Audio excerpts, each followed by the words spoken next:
Hello everyone. हमने last video में CA final नवंबर 2020 के ऑल इंडिया रैंक सेकंड मुदित अग्रवाल के साथ एक बहुत डिटेल इंटरेक्शन किया था। और जैसे मैंने उस वीडियो में कहा था कि अगले सेशन में हम सूरत सेंटर से सीए फाइनल नवंबर 2020 और ऑप्ट आउट स्टूडेंट्स के लिए जो एडिशनल एग्जाम हुई जैन 2021 के रैंक होल्डर्स के साथ एक पूरा डिटेल इंटरव्यू करेंगे। So we have the galaxy of rank holders with us. Along with Mudit Agrawal AR2, we have also Varshil Desai AR17 in CA final, AR24 Gayatri Belwal, AR26 Manish Moore, AR43 Vinay Tatir और एक special guest CA Saumil प्रधान जिन्होंने अभी recent exam में direct taxes में CA final में 84 marks score किया है, which is probably amongst the India highest marks. So let us start with first Varshil Desai AR17. Varshil, welcome and congratulations. वर्षी, सबसे पहले सभी स्टूडेंट्स के मन में रहता है कि हम कौन सी बुक यूज करें। किताबें हमारी पढ़ाई का आधार है, तो आपने कौन सी बुक्स रिफर की थी और आपको क्या लगता है उसका क्या रोल रहा? So kindly throw light on the books which you have referred in different subjects in CA final. Sir, ऐसे तो हम देखते हैं कि बहुत सारे स्टूडेंट्स स्टार्टिंग में कोई और बुक से स्टार्ट करते हैं और जैसे ग्रेजुअली आगे आगे बढ़ते जाते हैं, एग्जाम आती है, तब तक कोई और बुक पे शिफ्ट हो जाते हैं। तो मैं सबको ऐसा ही एडवाइस दूंगा कि आप एक ही बुक को स्टिक करो, उसी को अपनी मेन बुक बना दो और उसी से थ्रू आउट द आपका जो सीए फाइनल है पढ़ाई करो। तो मैं सब्जेक्ट वाइज आपको बताना चाहूँगा कि मैंने कौन कौन सी बुक रिफ़र की है। सबसे पहले हम स्टार्ट करें एफआर फिनेंशियल रिपोर्टिंग, तो उसके लिए आईसीएआई की स्टडी मटेरियल जो हमारा बेस है उसको फॉलो करना है। साथ में पूजा मैम ने हमें क्लास में जो नोट्स करवाए थे, लिखवाए थे, पूरे हैंड रिटन नोट्स, वो रिफर किए थे। सो बता दूं कि हमारी जो फैकल्टी है पूजा मैम, ओके, उन्होंने जो इन डेज पे रिसर्च कर रखा है पिछले 3 साल से, और वो जो पढ़ाते हैं उनके जो मटेरियल्स है, नोट्स हैं, ओके, वो मैंने भी बहुत डिटेल में देखा हुआ है। दैट इज वेरी परफेक्ट, जिसके थ्रू आपने उसको पूरा क्रक्स और शॉर्ट में कंप्लीट किया है, राइट? Yes sir. और पास्ट आरटीपी एमटीपीज भी आईसीआई की, ऑब्वियसली हर एक सब्जेक्ट में स्टूडेंट्स को आरटीपी और एमटीपी तो रेगुलरली देखनी चाहिए। तो इसके बदौलत मैंने एफआर में 81 स्कोर किए। Financial reporting 81, great. Yes sir. फिर बात करना चाहूंगा एसएफएम की, तो एसएफएम में आपने जो हमें एग्जॉस्टिव वर्कशीट दी थी वो ही मैंने रिफर की थी। इधर इधर कोई एक्स्ट्रा मटेरियल नहीं देखा था, उसमें ही सब हमारा पूरा अच्छे से कवरेज था।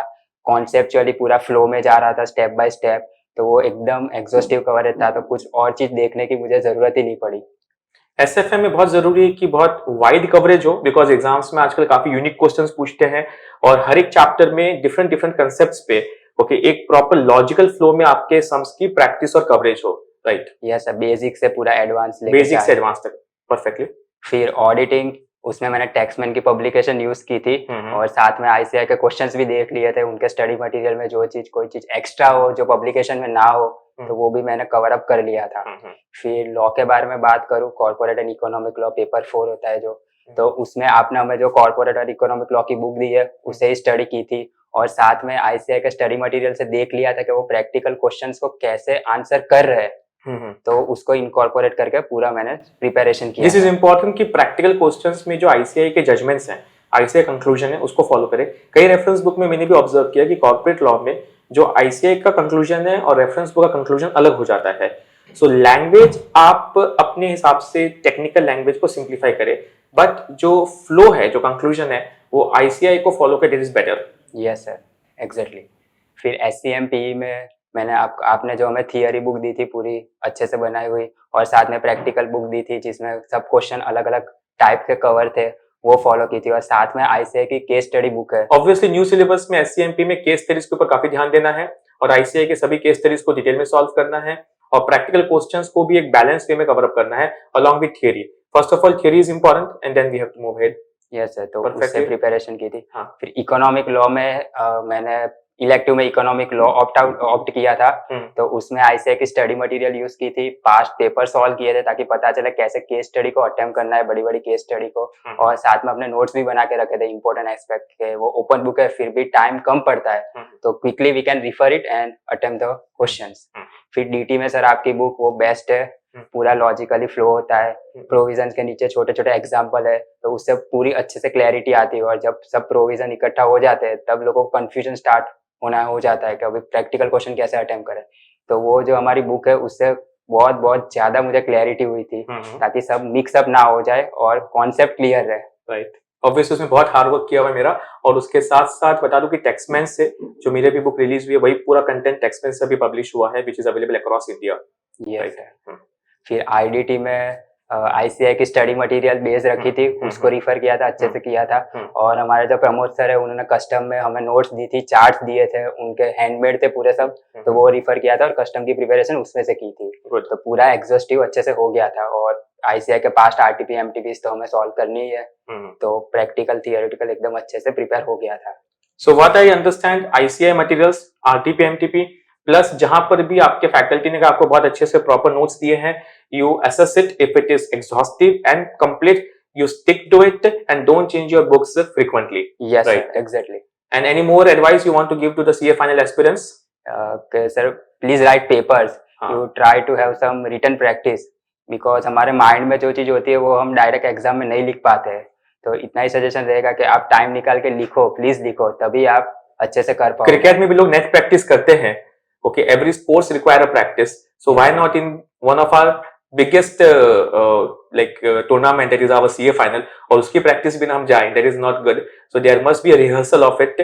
So paper writing practice must be there, and I think so उसके लिए students को syllabus भी at least 4 to 5 months before exam syllabus complete करना होता है completely, and then they are able to write out the papers part wise or full paper. Yes, sir. Right? Okay, nice. So Varshil, any last tip to the CA final students? Last tip मतलब आप please give up मत कीजिए। ऐसा stage आ सकता है आपकी life में कि मैं अभी छोड़ दूं या नहीं हो रहा है, लिटरली फ्रस्ट्रेट हो चुका हूँ, तो आप गिव अप मत करो, अपने में सेल्फ बिलीफ रखो, अपने मेंटर में बिलीफ रखो, और हो जाएगा। ऐसा कोई हार्ड नहीं है, इजीली पास हो जाओगे आप। और रैंक सीए फाइनल के इंडिया के टॉप 20 में इंडिया 17th रैंक पे है, वर्षिल जैसा सूरज सेंटर सेकंड रैंक है। सो वर्षिल के वर्ड्स मायने रखते हैं। He is saying that belief is everything, you must believe your syllabus, your profession, your mentor, okay, your own hard work, so you will surely get the results. Really that positive approach is very important. There might be times when you think कितना vast syllabus है या इसको मैं कैसे manage करूं, but things will be simple if you believe it. Yes, right? sir. Congratulations once again Varshil. Thank you, चलिए अब हम बात करते हैं विनय तातिर के साथ, जिन्होंने सीए फाइनल नवंबर 2020 में all India rank 43rd score किया है। एक बहुत सिंपल बट बहुत ही इफेक्टिव पर्सन। सो विनय, आप क्या एडवाइस देंगे सीए फाइनल के स्टूडेंट्स को? आपकी कैसी रही सीए फाइनल की journey and some important tips from your side to CA final students? Yes, तो मैं सबसे पहले बोलना चाहता हूँ कि मेरा आईपीसीसी में भी रैंक था और उसको मैंने कैरी फॉरवर्ड किया है फाइनल में।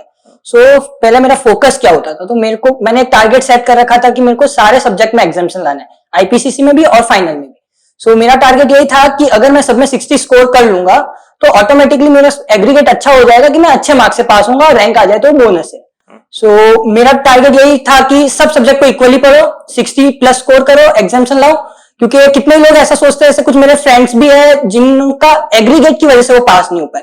तो कुछ लोग ऐसा सोचते हैं कि इस सब्जेक्ट में मैं 40 ले आऊंगा और दूसरे में 60-65 ले आऊंगा, वो कवर हो जाएगा।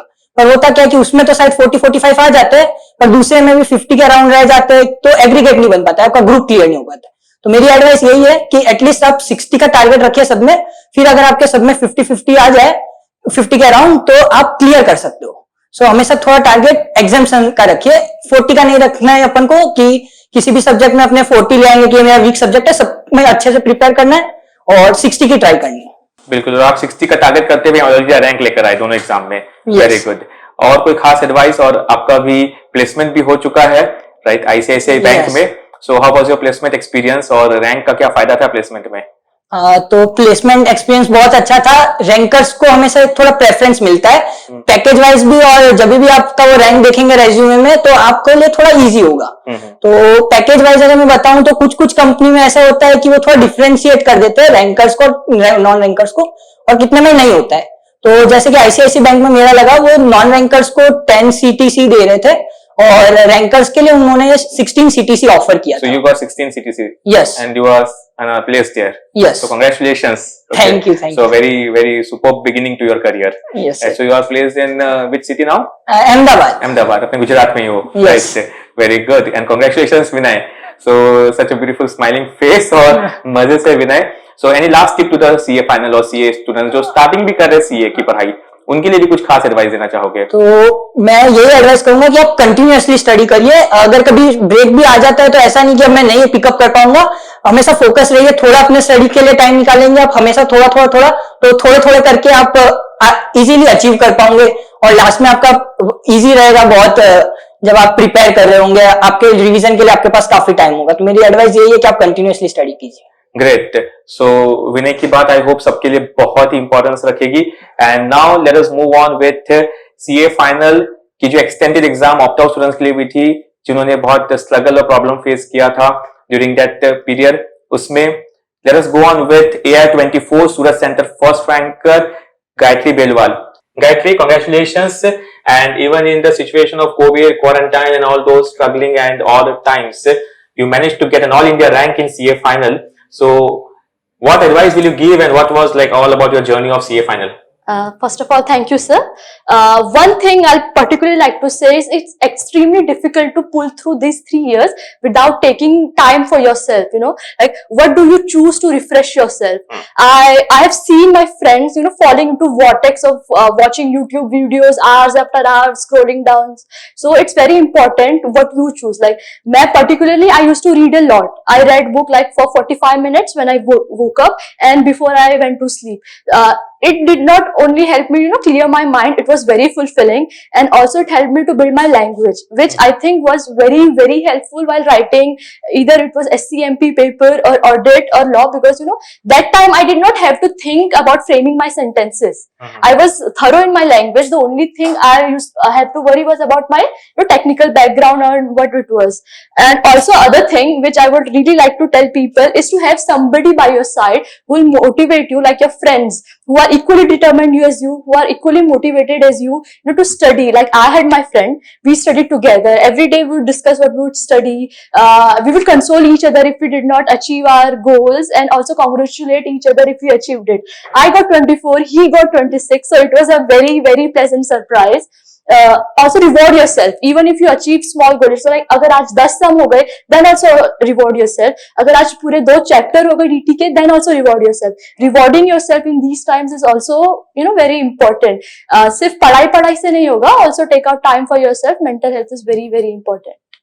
So what Gayatri is telling is really very, very important for CA final students, because basically what happens that in CA final either people just drag themselves, खींचे जाते हैं in some unproductive things and on social media or on some other things, right? So you have to cultivate such habit which makes you productive. Like Gayatri had the habit of reading books. Okay, so it was fulfilling for her. So what to cultivate as your habit? Because 3 years you are not supposed to study continuously throughout the day and night. So along with your studies, articleship, okay, your classes and your other academic studies, you have to cultivate something which will help you to grow professionally as well as personally. And the mental health what she is talking about is really very important for every CA student, because CA course is not just about technical knowledge, it's also about how you manage yourself, okay, with such a variety of subjects and going through them smoothly. So Gayatri, very well said, and I think so this advice will be very, very important. So हम सिर्फ पढ़ाई नहीं कर सकते, पर पढ़ाई के साथ हमने अपने आप में जैसे कोई स्पोर्ट्स है जो आपको फिजिकली फिट रख रहा है, कोई रीडिंग हैबिट है, ओके, या इंटरेक्शन है with some of your good friends और सम फैमिली मेंबर्स, ये बहुत जरूरी है ताकि आप अपने आप को खुश भी रख सके. यू कैन रिवॉर्ड योरसेल्फ, और जैसे उन्होंने कहा कि आप रोज जो काम पूरा कर रहे हैं उस चीज को सेलिब्रेट करें, खुश हो कि हाँ आज मैंने इतना कर लिया, instead of having a complaining nature. Okay, have a gratified और ग्रेटिट्यूडिंग नेचर कि आपने आज इतना काम कंप्लीट किया, और एक अच्छा ग्रुप आपके साथ होना हो, 1 या 2 फ्रेंड तो भी चलेगा, but he must be very positive and as he said equally determined. So this thing I think so is very, very important. और हम गायत्री के फ्रेंड जिन्होंने साथ में पढ़ाई की, मनीष मोर के साथ बात करते जिन्होंने ऑल इंडिया रैंक 26 स्कोर किया अभी सीए फाइनल जैन 2021 के एग्जाम में. सो मनीष, कॉन्ग्रेचुलेशंस. मनीष की एक खास बात बताता हूं कि मनीष जो हमारे साथ बैठे हुए भी यहाँ पे, इन्होंने इंटरमीडिएट में एक अटेम्प्ट इनकी लगी, first attempt first group pass, second attempt में सेकंड ग्रुप पास किया, but CA final both group first attempt with all India rank. No doubt a talented person, but अगर कभी कहीं पे एक्सीडेंट हो जाए, एक्सीडेंट का मतलब ये नहीं है कि हम वो डिजर्व करते हैं. So he has proved himself with an all India rank in CA final. So Manish, welcome and congratulations. Thank you sir. जैसा आपने बोला कि मेरा इंटर में अटेम्प्ट लगा, उसके बाद सीए फाइनल में फर्स्ट टाइम मैं रैंक लाया. सो इंटर में मैं उसी सब्जेक्ट में फेल हुआ जिसमें 80% ऑफ स्टूडेंट्स फेल होते हैं, दैट इज ऑडिट. बट जैसा आप हमेशा कहते थे कि अगर आपने एक ग्रुप कर लिया तो आप सीए फाइनल में आ चुके हो, आपको बस सेकंड ग्रुप क्लियर करना है, सीए फाइनल की डे 1 से पढ़ाई करनी है और सीए फाइनल हो जाएगा। बहुत एग्जांपल्स आपने हमें ऐसे दिए हैं जो इंटर में अटेम्प्ट लाके फाइनल में रैंक लाए, जैसे मोनिशा मोदी। मैंने भी वही किया, मैंने सेकंड टाइम में अपना इंटर क्लियर किया, डे 1 से फाइनल पढ़ता रहा। मुझे पता था ऑडिट मेरा वीक है तो उस पर स्पेशल फोकस करता रहा। साथ ही साथ मेरे वीक ऑडिट को कवर करने के लिए मैंने बाकी मेरे सारे सब्जेक्ट्स पे इतना फोकस किया कि मुझे कहीं रोके नहीं ऑडिट। तो मैं वही सब करता रहा। मोनिशा मोदी के एग्जांपल्स इंस्पिरेशन लिया, और भी एग्जांपल्स हमारे बैच में थे जिन्होंने ये किया, और बस वही डेली वर्क करके मैं सीए फाइनल में रैंक लेके आया। So very very great, congratulations. और आप सीए फाइनल के स्टूडेंट्स को और कोई खास एडवाइस देना चाहेंगे? ऐसा है सर कि जनरली ये नोशन फैल रखा है कि जो सीए फाइनल के स्टूडेंट्स हैं वो 12 घंटा, 14 घंटा, 16 घंटा सिर्फ बुक्स में लगे रहते हैं, इससे कम पढ़ेंगे तो सीए फाइनल हो नहीं सकता। लेकिन सर मुझे आपकी ही एक स्टूडेंट का एग्जांपल याद आता है, माधुरी बलदेवा, जिनकी मेडिकल कंडीशन के कारण वो 6 से 8 घंटे ही पढ़ पाती थी, लेकिन फिर भी वो रैंक लेके आई थी। मैंने भी उनसे ही इंस्पिरेशन ड्रॉ किया। मैंने बहुत जल्दी असेस कर लिया था कि मेरा जो कैपेसिटी वेरिएंस है वो एडवर्स है। सो मैंने मेरे एफिशिएंसी वेरिएंस को इतना फेवरेबल किया और मेरी स्ट्रेंथ्स पे वर्क करता रहा ताकि मैं अपने आप को डेली इंप्रूव करता रहूं। वो मैंने कम टाइम पढ़ाई की, लेकिन इतनी अच्छी पढ़ाई की, इतना क्लैरिटी ऑफ माइंड से पढ़ाई की कि मैं रैंक अचीव कर पाया। फ्रॉम डे 1 में क्लियर था मुझे क्या करना है। मैंने कभी भी पजल्ड माइंड के साथ कोई डिसीजन नहीं लिया, जब भी लिया क्लैरिटी के साथ लिया। Perfect. So quantity doesn't matter, quality here matters. So whatever time you devoted to your studies, that was clearly concentrated, focused, and with single-headed, single-minded pursuit for your clarity in your subject. So very perfect. So students जो कई बार सोचते हैं कि हमें दिन भर पढ़ना ही पड़ेगा, we cannot have spare time, but it is important कि आप जो टाइम डिवोट करते हो अपनी स्टडीज पे, वो टाइम में आपने कितना आउटपुट क्रिएट किया, आपकी क्वालिटी ऑफ स्टडीज कितनी क्लियर है, ना कि आप मैशअप कर रहे हो। बिकॉज सबसे इंपॉर्टेंट चीज यही होती है कि आपकी स्टडीज में क्लैरिटी होनी चाहिए। It's not about the volume you cover up, it's about the crisp and sharpness, okay, the clear points which are there in your mind, that only will help you to get the score in CA final exams. Very correct. Yes. So congratulations Manish, great. Thank you. अब हम बात करते हैं CA final के सबसे लंबे subject जो लोग समझते हैं, पर मैं समझता हूँ सबसे इंटरेस्टिंग और सबसे मजेदार सब्जेक्ट डायरेक्ट टैक्सेस में सीए फाइनल नवंबर 2020 के एग्जाम में 84 मार्क्स लेकर प्रोबेबली इंडिया के हाईएस्ट मार्क्स में से एक सौमिल प्रधान के साथ। वैसे सूरत के वर्षिल देसाई का भी सीए फाइनल डायरेक्ट टैक्सेस में 84 मार्क्स है। सो देखते हैं इन्होंने डायरेक्ट टैक्स में कैसे प्रिपरेशन की और क्या इनकी स्ट्रेटेजी रही। Thank you very much sir. First of all CA final में जैसे कि डायरेक्ट टैक्सेस जो है वो sir one of the most lengthy subject माना जाता है, as one of the most vast subject है सर। तो सर सबसे पहले तो allow me to take a moment and appreciate you कि उसको इतना सिंपल बनाने के लिए। Thank you. और सर जो एक इम्पॉसिबल टास्क पहले लगता था कि एग्जाम के पहले कि 1.5 दिन में डीटी रिवाइज करना, उसको पॉसिबल बनाने के लिए अब सर लगता है कि यार चलो ठीक है वो हो जाएगा। अगर सर डायरेक्ट टैक्स की मेरी प्रिपरेशन की बात करूं तो सर मेरे हिसाब से एग्जाम के पहले के जो 1.5 डेज होते हैं सर वो डीटी के लिए काफी इंपॉर्टेंट होते हैं, क्योंकि सर डीटी में बाकी कंसेप्चुअल चीजों के अलावा सर काफी कुछ रेट्स के ऊपर भी है सर। ऐसा वो रेट्स में एग्जाम में कंफ्यूजन हो सकता है। सो सर मेरे हिसाब से 1.5 डेज पहले का रिवीजन बहुत ज्यादा इंपॉर्टेंट रहता है। तो सर मैंने क्या किया था कि अपने जो एग्जाम से पहले के 2 मंथ पहले जब मैं डीटी रिवाइज कर रहा था तब sir I made a rough schedule कि एग्जाम के पहले के 1.5 दिन में मैं इस चैप्टर को कितने टाइम में कंप्लीट कर सकता हूं। देन सर मैंने अपने रिवीजन के टाइम पे वही चीज करने की ट्राई की। ऑब्वियसली सर पहली बार में नहीं होगा क्योंकि सर अपने को आइडिया नहीं रहता है कि ये सब्जेक्ट इतने टाइम में हो सकता है कि नहीं हो सकता है वो। देन सर मैंने वो ट्राई किया, फिर उसमें जिसमें मुझे लगा कि नहीं यार इसमें तो 30 मिनट अलॉट किए थे, 1 घंटा निकल गया और ये जल्दी हो गया सर, उसी तरह से मैंने उसको वापस से रिवाइज किया।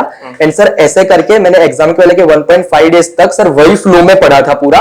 तो सर मैं जब एग्जाम दे के आया अपने इलेक्टिव पेपर की तब सर मुझे पता था, मेरा माइंड वही सोचा कि चलो भाई ये सब्जेक्ट ये चैप्टर इसके बाद ये चैप्टर, ऐसा करके sir I am very crisp and clear before that 1.5 days. And sir अगर मटेरियल्स की बात करूं तो सर ऑब्वियसली है आपकी जो डीटी की बुक है सर मतलब इतनी हेल्पफुल रही है वो बुक सर। एंड सर जो सबसे बेस्ट क्वालिटी मुझे आपकी बुक की लगती है सर, कंसेप्चुअल क्रेडिट सर है ही, लेकिन सर हर एक टॉपिक के नीचे हर एक सेक्शन के नीचे उसके रेलेवेंट आपने केस स्टडी डाली हुई है सर।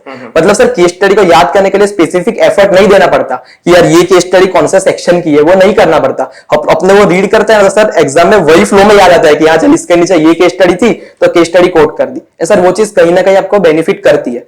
फिर सर जैसे हर एक युद्ध को जीतने के लिए एक ब्रह्मास्त्र की जरूरत रहती है।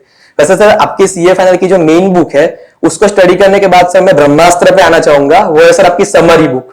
सर टोटली आपने जो डिफरेंट कलर्स एंड यूज किए हैं सर वो बुक अट्रैक्टिव लगती है। मतलब सर भले मैं चाइल्डिश साउंड करूं लेकिन सर मुझे ऐसा है कि अट्रैक्टिव बुक देख के पढ़ने का मन करता है, यार चलो ये पढ़ते हैं ऐसे करके। तो सर मैंने क्या किया था कि आईपीसीसी में आपके वहीं पढ़ा, स्टार्टिंग से आपका ही स्टूडेंट हूं सर।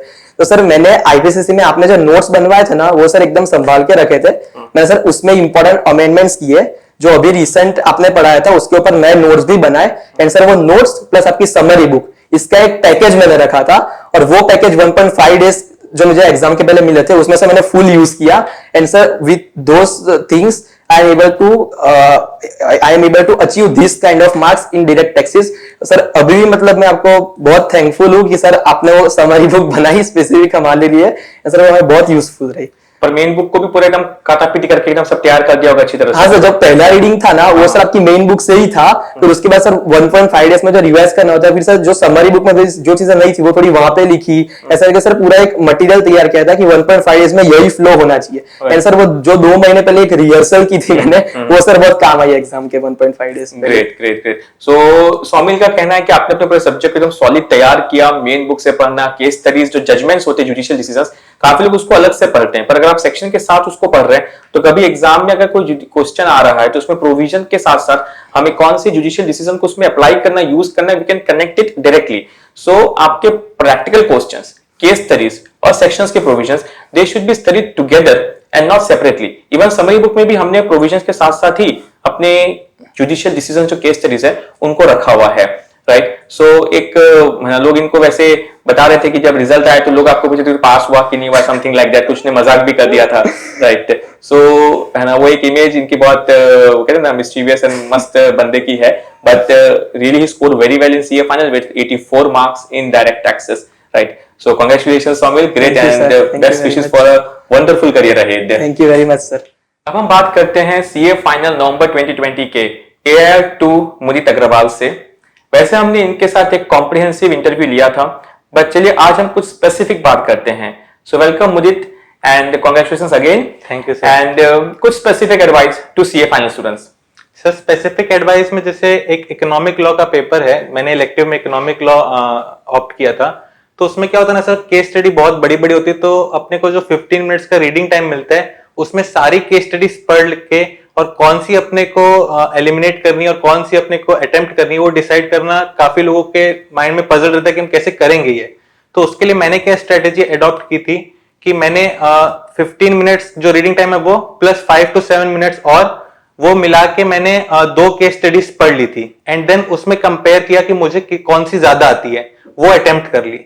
देन उसके बाद मैंने जो नेक्स्ट केस स्टडी उसको पढ़ा एंड देन उसको प्रीवियस से कंपेयर किया कि कौन सा ज्यादा मुझे बेटर आता है, वो मैंने अटेम्प्ट किया, और इस तरह मैं करता गया तो लास्ट में ऑटोमेटिकली जो मुझे सबसे कम आती थी वो एलिमिनेट हो गई। तो इस तरह की आप स्ट्रेटेजी अडॉप्ट कर सकते ताकि आप प्रॉपरली अपना क्वेश्चन पेपर भी अच्छे से कंप्लीट कर सकते, क्योंकि अगर हम स्टार्टिंग में सारा रीड करने जाएंगे तो काफी टाइम उधर निकल जाएगा रीडिंग करने में। सो ये एक स्ट्रेटेजी मैं बताना चाहूंगा सबको कि इस टाइप की स्ट्रेटेजी आप अडॉप्ट कर सकते हैं। दूसरा मैं ये बताना चाहूंगा सर कि जो वास्ट सब्जेक्ट है जैसे कि फाइनेंशियल रिपोर्टिंग का सब्जेक्ट या डायरेक्ट टैक्स का सब्जेक्ट, उसको लोग रिवाइज करने में सोचते कि मैं कैसे रिवाइज करूं इतने वास्ट सब्जेक्ट को, कैसे इसको प्लान आउट करूं। तो एफआर के लिए मैंने क्या किया था कि मैंने उसको 3 पार्ट में डिवाइड किया, एक बड़े इंडेस बिग इंडेस, एक मिडिल लेवल का इंडेस और एक स्मॉल इंडेस।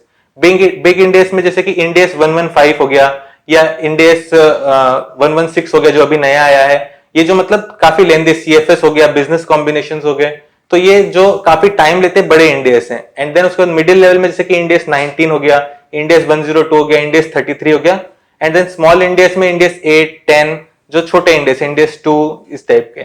सो इसमें कैसे करता था मैं कि एक दिन में एक बड़ा इंडेस उठाया, 2 मिडिल लेवल के इंडेस उठाए और 3 से 4 छोटे इंडेस उठाए, तो इस टाइप से प्रॉपर प्लानिंग हो जाती थी। तो 5 से 6 दिन में पूरा एफआर अच्छे से अपना क्लियर हो जाता है। ऐसी चीज अपने डीटी में भी कर सकते हैं। जो चैप्टर्स बड़े हैं उनको एक एक उठाए और जो छोटे छोटे चैप्टर्स उनको क्लब करके इस टाइप से आप प्लानिंग करके अच्छे से उसको रिवाइज कर सकते हैं।